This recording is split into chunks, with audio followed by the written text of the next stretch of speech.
ಕಡಲೆಕಾಳು ಅಥವಾ ಬ್ಲ್ಯಾಕ್ ಚಿಕ್ ಪಿ ಅಂತಾರೆ, ಕಾಲಾ ಚನಾ ಕೂಡ ಅಂತಾರೆ. ಅದರಿಂದ ಸೂಪ್, ಸ್ಯಾಲಡ್ ಹಾಗೆ ಕರಿ ಮಾಡೋದು ಹೇಗೆ ಅಂತ ನಾವಿವತ್ತು ನೋಡೋಣ. ನಾನಿಲ್ಲಿ ಒಂದು 250 ಗ್ರಾಮ್ನಷ್ಟು ಕಡಲೆಕಾಳನ್ನು ತಗೊಂಡಿದ್ದೆ. ಇದನ್ನು ಒಂದು ರಾತ್ರಿ ನೆನೆಸಿಟ್ಟಿದ್ದೆ. ಕುಕ್ಕರ್ಗೆ ಇದನ್ನು ಹಾಕ್ಕೊಂಡ್ಬಿಟ್ಟು ಇದಕ್ಕೆ ನೀರನ್ನು ಸೇರಿಸ್ಕೊಂಡ್ಬಿಟ್ಟು ಕುದಿಯೋಕ್ಕೆ ಇಟ್ಬಿಡೋಣ. ಸಿಮ್ಮಲ್ಲಿ 2 ವಿಸಿಲ್ ತಗೊಂಡ್ರೆ ಸಾಕು, ಇದು ಕಂಪ್ಲೀಟಾಗಿ ಕುದ್ದಿರುತ್ತೆ.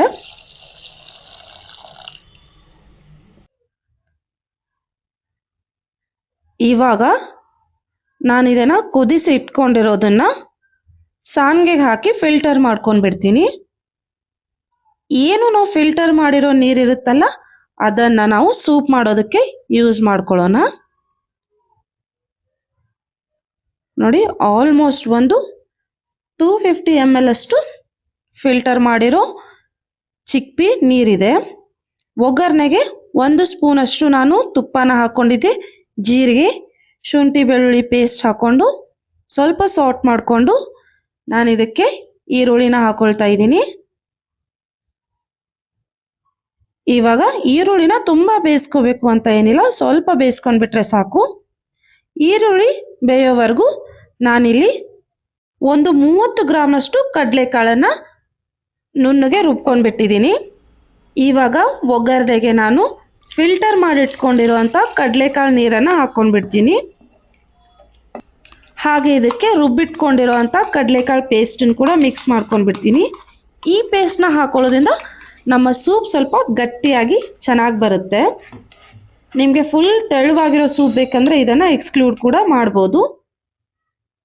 ಇವಾಗ ಇದಕ್ಕೆ ಒಂದು ಅರ್ಧ ಟೀ ಸ್ಪೂನ್ ಅರಿಶಿನ, ಅರ್ಧ ಟೀ ಸ್ಪೂನ್ ಬ್ಲ್ಯಾಕ್ ಪೆಪ್ಪರ್ ಪೌಡರ್ನ ಹಾಕ್ಕೊಂಡ್ಬಿಟ್ಟು ರುಚಿಗೆ ತಕ್ಕಷ್ಟು ಉಪ್ಪನ್ನು ಹಾಕ್ಕೊಂಡ್ಬಿಡೋಣ. ಇದನ್ನ ತುಂಬ ಹೊತ್ತು ಕುದಿಸ್ಕೋಬೇಕಂತ ಏನಿಲ್ಲ, ಇದು ಆಲ್ರೆಡಿ ಬೆಂದಿರುತ್ತೆ. ಹೇಗಿದ್ರು ಇದು ಕುದಿಸ್ಕೊಂಡಿರೋ ನೀರಿದೆ, ಸ್ವಲ್ಪ ಸೂಪ್ ಬಿಸಿಯಾಗಿರಲಿ ಅಂತ ಬೇಯಿಸ್ಕೊಂಡ್ಬಿಡೋಣ. ಇವಾಗ ನಮ್ಮ ಕಡಲೆಕಾಳು ಸೂಪ್ ರೆಡಿಯಾಗಿದೆ. ಸರ್ವಿಂಗ್ ಬೌಲ್ಗೆ ಹಾಕ್ಕೊಂಡ್ಬಿಡೋಣ. ಇದಕ್ಕೆ ನಾನು ಒಂದು 10 ಗ್ರಾಮ್ನಷ್ಟು ಬೇಯಿಸಿರೋ ಕಡಲೆಕಾಳು ಹಾಗೆ 2 ಸ್ಪೂನ್ ಹುಣಸೆ ರಸನ ಹಾಕ್ಕೊಂಡ್ಬಿಡ್ತೀನಿ, ಸ್ವಲ್ಪ ಟ್ಯಾಂಗಿಯಾಗಿ ಟೇಸ್ಟ್ ಚೆನ್ನಾಗಿ ಬರಲಿ ಅಂತ. ಲಿಂಬೆ ರಸನ ಕೂಡ ನೀವು ಹಾಕೋಬೋದು. ನಮ್ಮ ಹೆಲ್ದಿ ಆ್ಯಂಡ್ ನ್ಯೂಟ್ರಿಷಿಯಸ್ ಸೂಪ್ ರೆಡಿಯಾಗಿದೆ. ಇವಾಗ ಸ್ಯಾಲಡ್ ಮಾಡೋದು ಹೇಗೆ ಅಂತ ನೋಡೋಣ. ಮೊದಲಿಗೆ ಇದಕ್ಕೆ ನಾನು ಸ್ವಲ್ಪ ಕ್ರೀಮಿ ಆಗಿರೋಂಥ ಪೇಸ್ಟ್ನ ರೆಡಿ ಮಾಡ್ಕೊಳ್ತೀನಿ. ಒಂದು 50 ಗ್ರಾಮ್ನಷ್ಟು ಪನ್ನೀರ್ನ ಹಾಕ್ಕೊಂಡಿದ್ದೀನಿ. ಅದಕ್ಕೆ ಒಂದು 4 ಸ್ಪೂನ್ ಗಟ್ಟಿ ಮೊಸರನ್ನ ಹಾಕ್ಕೊಂಡ್ಬಿಡ್ತೀನಿ.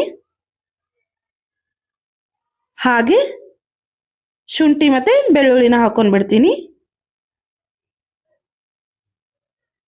ಮತ್ತು ಕೊತ್ತಂಬರಿ ಸೊಪ್ಪನ್ನು ಹಾಕ್ಕೊಂಡ್ಬಿಟ್ಟು, ಒಂದು ಮೆಣಸಿನ್ಕಾಯಿ ಹಾಕ್ಕೊಂಡ್ಬಿಟ್ಟು ಇದನ್ನು ನುಣ್ಣಗೆ ಅಂದರೆ ನುಣ್ಣಗೆ ಪೇಸ್ಟ್ ಮಾಡ್ಕೊಂಡ್ಬಿಡೋಣ. ಕ್ರೀಮಿಯಾಗಿ ಚೆನ್ನಾಗಿ ಬರುತ್ತೆ ನೀಟಾಗಿ ಗ್ರೈಂಡ್ ಮಾಡ್ಕೊಂಡ್ರೆ. ನೋಡಿ, ನೀಟಾಗಿ ಪೇಸ್ಟ್ ಆಗಿದೆ, ಕ್ರೀಮಿ ಆಗಿದೆ. ಇವಾಗ ಸ್ಯಾಲಡ್ಗೆ ನಾನು ಈರುಳ್ಳಿ, ಒಂದು ಮೀಡಿಯಮ್ ಸೈಜ್ ಈರುಳ್ಳಿ, ಒಂದು ಕ್ಯಾರೆಟ್ ಹಾಗೆ 1 ಬೌಲ್ನಷ್ಟು ಚಿಕ್ಪೀನ ತಗೊಂಡಿದ್ದೀನಿ. ಹಾಗೆ ಒಂದು ಮೀಡಿಯಮ್ ಸೈಜ್ ಟೊಮ್ಯಾಟೊ ಚಿಕ್ಕದಾಗಿ ಕಟ್ ಮಾಡಿರೋದು, ಹಾಗೆ ಒಂದು ಸೌತೆಕಾಯಿನ ಹಾಕ್ಕೊಂಡಿದ್ದೀನಿ. ಇವಾಗ ನಾವು ಏನು ಕ್ರೀಮ್ನ ರೆಡಿ ಮಾಡಿ ಇಟ್ಕೊಂಡಿದ್ವಲ್ವ ಪೇಸ್ಟ್ನ, ಅದನ್ನು ಮೇಲೆ ಹಾಕ್ಕೊಂಡ್ಬಿಟ್ಟು ನೋಡಿ ಈ ರೀತಿ ಈವನ್ ಆಗಿ ಎಲ್ಲ ಕಡೆ ಹಾಕ್ಕೊಂಡ್ಬಿಡಿ.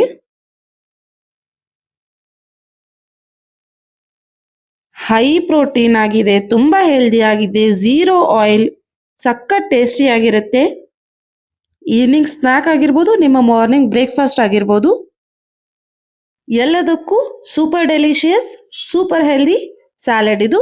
ಸ್ವಲ್ಪ ಬ್ಲ್ಯಾಕ್ ಪೆಪ್ಪರ್ ಪೌಡರ್ ಹಾಗೆ ರುಚಿಗೆ ತಕ್ಕಷ್ಟು ಪಿಂಕ್ ಸಾಲ್ಟನ್ನು ಹಾಕ್ಕೊಂಡ್ಬಿಟ್ಟು ನೀಟಾಗಿ ಮಿಕ್ಸ್ ಮಾಡ್ಕೊಂಡ್ಬಿಟ್ರೆ healthy, high protein, nutritious salad is ready to eat. ಇವಾಗ ನಾವು ಚಿಕ್ಪಿ ಕರಿನ ಮಾಡ್ಕೊಳ್ಳೋಣ. ಚಪಾತಿ, ರೋಟಿಗೆ ಸೂಪರ್ ಆಗಿರುತ್ತೆ ಇದು. ಕಾದಿರೋ ಎಣ್ಣೆಗೆ ಸಾಸಿವೆ, ಜೀರಿಗೆ ಹಾಗೆ ಕರಿಬೇವು ಮತ್ತು ಶುಂಠಿ ಬೆಳ್ಳುಳ್ಳಿ ಪೇಸ್ಟ್ನ ಹಾಕ್ಕೊಂಡ್ಬಿಡ್ತೀನಿ.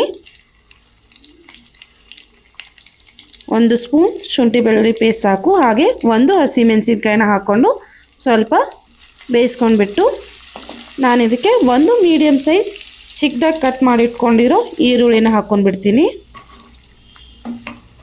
ಈರುಳ್ಳಿ ಸ್ವಲ್ಪ ಗೋಲ್ಡನ್ ಕಲರ್ ಬರೋವರೆಗೂ ಬೇಯಿಸ್ಕೊಂಡ್ಬಿಡೋಣ. ಈರುಳ್ಳಿ ಕಲರ್ ಚೇಂಜ್ ಆಗಿದೆ. ಇವಾಗ ನಾನು ಇದಕ್ಕೆ 1 ಮೀಡಿಯಮ್ ಸೈಜ್ ಟೊಮ್ಯಾಟೊನ ಹಾಕ್ಕೊಂಡ್ಬಿಡ್ತೀನಿ. ಟೊಮ್ಯಾಟೊ ಸ್ವಲ್ಪ ನೈಸ್ ಆ್ಯಂಡ್ ಸಾಫ್ಟ್ ಆಗೋವರೆಗೂ ಮುಚ್ಚಳ ಮುಚ್ಚಿ ಒಂದು 5 ನಿಮಿಷ ಬೇಯಿಸ್ಕೊಂಡ್ಬಿಡೋಣ. ನೋಡಿ, ಟೊಮ್ಯಾಟೊ ಕೂಡ ನೈಸ್ ಆ್ಯಂಡ್ ಸಾಫ್ಟಾಗಿ ಬೆಂದಿದೆ.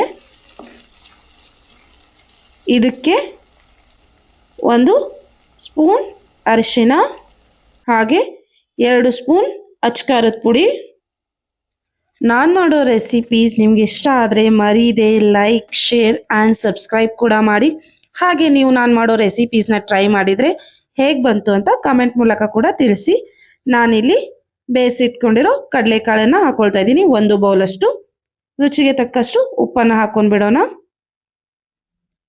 ಹಾಗೆ 1 ಸ್ಪೂನಷ್ಟು ಗರಂ ಮಸಾಲಾನ ಹಾಕ್ಕೊಳ್ತೀನಿ. ಸೊ ನೀಟಾಗಿ ಮಿಕ್ಸ್ ಮಾಡ್ಕೊಂಡ್ಬಿಟ್ರೆ ನಮ್ಮ ಕಡಲೆಕಾಳು ಕರಿ ಕೂಡ ರೆಡಿ ಆಗಿಬಿಡುತ್ತೆ. ಈ ಕಡಲೆಕಾಳು ಪಲ್ಯನ ನೀವು ಚಪಾತಿ ಮತ್ತು ರೊಟ್ಟಿ ಜೊತೆ ಹಾಗೆ ರೈಸ್ ಜೊತೆ ಕೂಡ ತಿನ್ಬೋದು. ಟೇಸ್ಟಿಯಾಗಿದೆ ಹಾಗೆ ಹೆಲ್ದಿ ಕೂಡ ಆಗಿದೆ. ನೋಡಿ, ಕಡಲೆಕಾಳು ಪಲ್ಯ ಕೂಡ ರೆಡಿ ಆಗಿದೆ. ಸ್ವಲ್ಪ ಕೊತ್ತಂಬರಿ ಸೊಪ್ಪಿನಿಂದ ಗಾರ್ನಿಷ್ ಮಾಡ್ಕೊಂಡ್ಬಿಡೋಣ. ಕಡಲೆಕಾಳು ಪಲ್ಯ, ಹೆಲ್ದಿ ಆ್ಯಂಡ್ ನ್ಯೂಟ್ರಿಷಿಯಸ್ ಸ್ಯಾಲಡ್ ಹಾಗೆ healthy and nutritious soup. Thank you.